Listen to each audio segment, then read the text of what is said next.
एक बार की बात है, एक गांव में एक लड़का रहता था। वो लड़का पढ़ाई में बहुत होशियार था, लेकिन उसकी पढ़ाई नहीं हो पाती थी क्योंकि वो लड़का अपना घर भी चलाया करता था।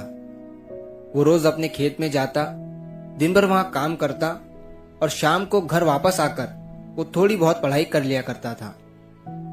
अब जब वो लड़का 12वीं क्लास में गया तो सभी गांव वालों को ये लग रहा था कि हमारे गांव से यही लड़का 12वीं में फर्स्ट आएगा, क्योंकि गांव वालों को भी पता था कि वो लड़का पढ़ाई में बहुत होशियार है।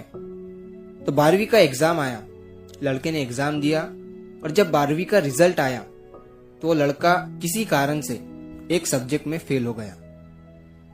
जब गांव वालों को ये बात पता चली तो सारे गांव वाले उस लड़के को ताने देने लगे और उसका मजाक उड़ाने लगे। वो जब भी अपने घर से खेत की तरफ जाता तो उस रास्ते पर उसे जितने लोग मिलते वो सब उसे ताने देते रहते।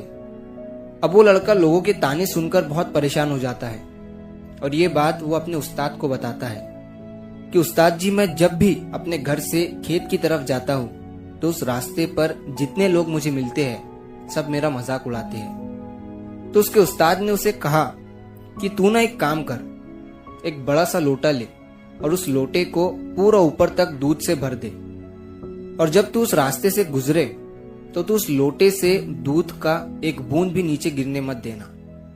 लड़के ने एक दिन वैसा ही किया।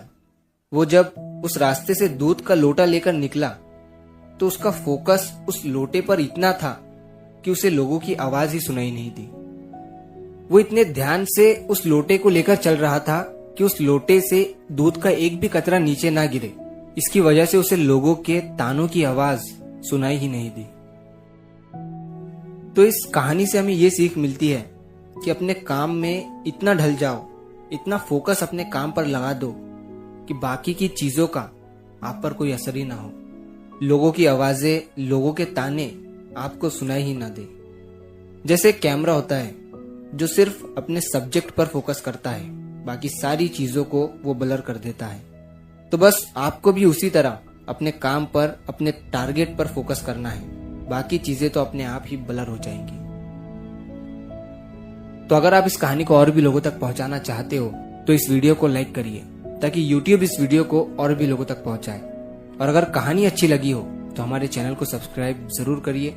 मिलता हूं मैं अगली बार इसी तरह की कहानी के साथ। तो सब्र करो, शुक्र करो और जिंदगी में आगे बढ़ो।